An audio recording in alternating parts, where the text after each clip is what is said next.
Welcome to recent news. আমি শাহরুখ। ওয়াকফ সংশোধনী বিল সংবিধান স্বীকৃত মৌলিক অধিকার রক্ষার এক বড় হুমকি। ওয়াকফ সংশোধনী বিল নিয়ে কি বললেন আসাউদ্দিন ওয়াইসি?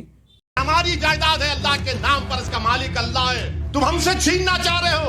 तुम्हारा दिल नहीं भरा 6 दिसंबर से, तुम्हारा दिल नहीं भरा दिल्ली की सड़कों पर हमारे खून की होली खेलने से, तुम्हारा दिल नहीं भरा हमारे बच्चों का इनकाउंटर करने से, तुम्हारा दिल नहीं भरा बुलडोजरों से हमारे घरों को तोड़ने से, तुम्हारा दिल नहीं भरा हमको इस मुल्क की शरीयत खत्म करने का कानून बनाया। अब तुम हमको हमारे वजूद को मिटाना चाहते हो। खुदा की कसम अपने वजूद को मिटने नहीं देंगे इंशाअल्लाह ताला। ऐसी ट्राइब्यूनल का मामला है। ट्राइब्यूनल जो है वक्फ का एक ट्राइब्यूनल होता है। अगर कोई हिंदू भाई ये कहे, मिसाल के तौर पर समझा रहा हूं कि अगर औरंगाबाद में एक जायदाद को वक्फ कर दिया गया तो कैसे वक्फ होती है? गवर्नमेंट का एक सर्वे कमिश्नर होता है, गवर्नमेंट का, महाराष्ट्र सरकार का। वो सर्वे कमिश्नर जाकर देखता है कि भाई ये वाकई में जो वाकिफ है उसकी जायदाद है नहीं। वो जब मुतमईन हो जाता, सर्वे कमिश्नर महाराष्ट्र की सरकार को लेटर लिखता है कि इसका मालिक फला शख्स है, इसको वक्फ किया जा सकता है। महाराष्ट्र की सरकार गजीट इशू करती है और उस गजीट का मुखालिफत मुसलमान 1 साल तक कर सकता है और गैर मुस्लिम कभी भी कर सकता है। अब उसके बाद वो ट्राइब्यूनल को गया। ट्राइब्यूनल में जैसा कि निसार साहब ने बताया कि यहां का डिस्ट्रिक्ट सीनियर जज ट्राइब्यूनल का जज होता है, एक शख्स जिसको इल्म मालूम, उनका तखर्रुर, और एक गवर्नमेंट की तरफ से। अब मोदी जी बोले कि नहीं नहीं नहीं, ये ट्राइब्यूनल का फैसला फाइनल कैसे होगा? फाइनल नहीं हो सकता है। और मोदी जी ने क्या किया? रिटायर्ड डिस्ट्रिक्ट जज और एक रिटायर्ड गवर्नमेंट एम्प्लॉय वो तय करेगा। मेरे भाई, जब आप रेलवेज का ट्राइब्यूनल है, आरसीटी, एनजीटी, एयरपोर्ट का AAAT, national waters dispute tribunal NBWDT, national consumer dispute redressal commission, income tax appellate tribunal, national company law tribunal, appellate tribunal for electricity, intellectual property appellate board, CAT, competition appellate tribunal, arm forces date recovery tribunal, securities appellate tribunal, telecom dispute settlement appellate tribunal. ये सब final है, ये सब final है, मगर हमारा tribunal क्यों नहीं फाइनल होगा?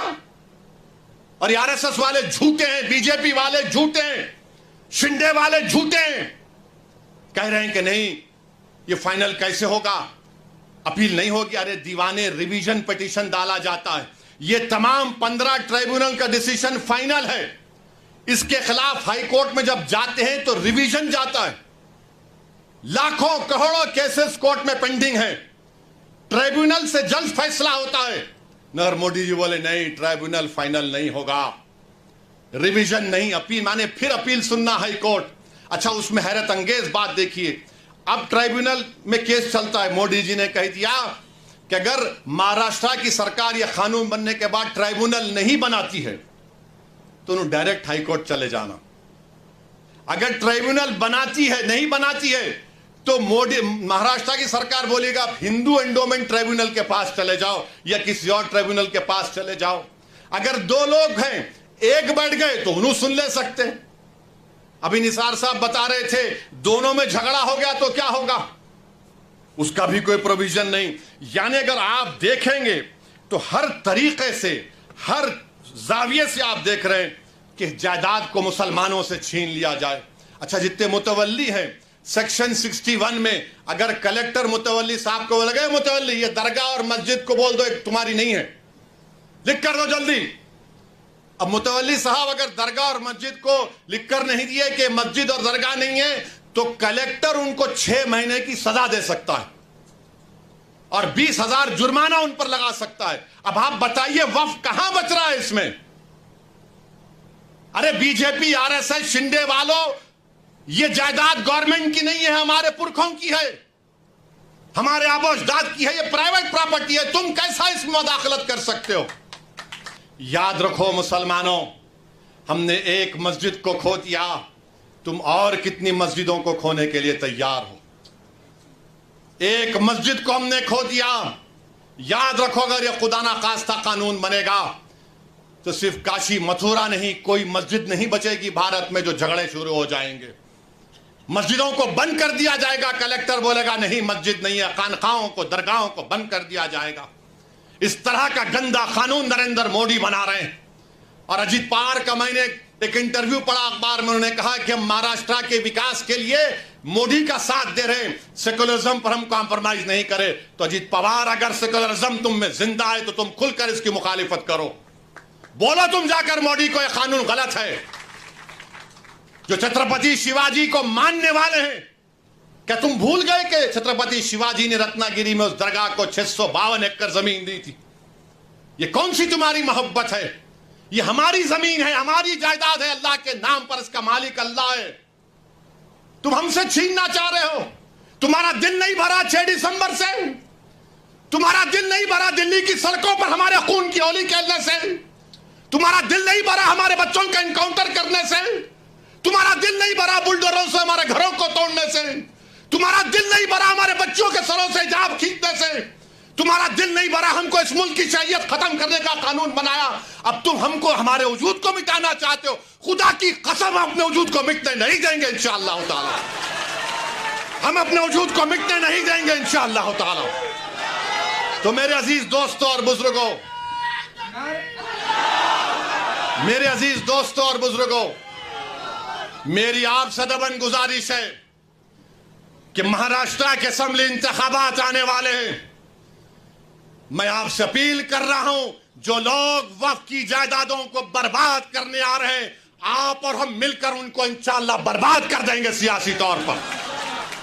मेरी आपसे अपील है कि मैं यकीनन कह रहा हूं कि इस महाराष्ट्र की विधानसभा में आपको इम्तियाज जलील को और मंजलिस के नुमाइंदों को भिजाना जरूरी है। तुम्हारी आवाज हो, अगर तुम्हारी आवाज नहीं होगी तो कौन आवाज उठाएगा? तुम नहीं देखते पार्लियामेंट में क्या हो रहा है? तुम नहीं देख रहे पार्लियामेंट में कौन पुकार रहा है दीवानों की तरह? क्या तुमको नजर नहीं आ रहा कि किसके कलेजे में, सीने में, किसकी आंख में आंसू है जो तड़प तड़प कर देख रहा है कि मेरे बर्बादी का कानून मेरे आंखों के सामने बनाया जा रहा है? कौन होगा तुम्हारी आवाज को? छोड़ो इन चीजों को। कभी अपनों को भी तो अपनाओ, कभी अपनों को तो समझो। जो तुम्हारे लिए दिनों रात मेहनत कर रहे हैं उनकी आवाज बनाकर भिजाओ। यकीनन हराना है इंशाअल्लाह ताला, इन लोगों को हराएंगे इंशाअल्लाह ताला। मगर हराने का मतलब यही नहीं है कि तुम अपनी आवाज का गला घोट दो। तुम अपनी आवाज का गला घोट कर कैसे दूसरों के सर पर ताज रख सकते हो, मुझे बताओ? यह तो नहीं हो सकता मेरे भाई। तो मेरी आपसे गुजारिश है कि इस बात पर भी आप गौर करिए। हम लड़ रहे हैं और लड़ते रहेंगे इंशाअल्लाह ताला। और अगर मोदी ये कानून बनाते हैं तो जैसा कि पर्सनल लॉ बोर्ड ने फैसला लिया कि अगर एहतजाज होगा मोदी जी तो आप हमारे वजूद को मिटाना चाह रहे हैं, बेहतर यह है कि मैं रोड पर आकर अपने आप को खत्म कर लूं, मगर अपने घर में बैठकर अपनी जायदादों को छीनना नहीं देख सकता जो अल्लाह उसका मालिक है। मैं घर में बैठकर नहीं दे सकता कि जिसका मालिक अल्लाह है उसको जायदाद को छीन लिया जाए। यह हुकूमत की जिम्मेदारी होगी। आपको अगर कानून बनाना है तो रोजगार दो, कानून बनाना है तो महिलाओं को बचाओ। अरे कैसा हमारा मुल्क हो चुका है कि उज्जैन में बीच सड़क पर, फुटपाथ पर एक जालिम शैतान एक खातून की अस्मत रेजी कर रहा। ये कैसा हमारा देश हो गया है? ये गांधी का मुल्क, ये आजाद का मुल्क, अंबेडकर का मुल्क, कि वो उसका वीडियो निकाल रहा है अस्मत रेजी का। ये कैसा हमारा वतन हो गया है जब हमने अंग्रेजों से खंदा मिलाकर जलियांवाला बाग में अपनी जानों को दे दिया। हमने काला पानी की सजाएं हमारे हिंदू भाइयों के साथ काटी। आज एक अशरफ मुनियार को ट्रेन के डब्बे में पीटा जाता है तो कोई उफ नहीं बोलने तैयार। बचाना तो छोड़ो, कोई उफ बोलने के लिए तैयार नहीं है। याद रखो, जब आप अपनी लड़ाई नहीं लड़ेंगे कोई तुम्हारी लड़ाई नहीं लड़ेगा। तुम्हारी लड़ाई तुमको लड़ना पड़ेगा। तुम 70 साल से सोच सोच कर धोखा खा चुके हो कि कोई और हमारी लड़ाई लड़ेगा। नहीं मेरे भाई, तारीख में अगर नाम लिखा जाना है तो यह वक्त है अपनी लड़ाई लड़ने का। यही वक्त है अपने वोट से अपने नुमाइंदों को औरंगाबाद से भिजाने का। চ্যানেলটিকে লাইক, কমেন্ট, শেয়ার এবং সাবস্ক্রাইব করবেন এবং পাশে থাকা বেল আইকনটি অন করবেন। এবং যারা ফেসবুক থেকে দেখছেন তারা চ্যানেলটিকে ফলো করবেন এবং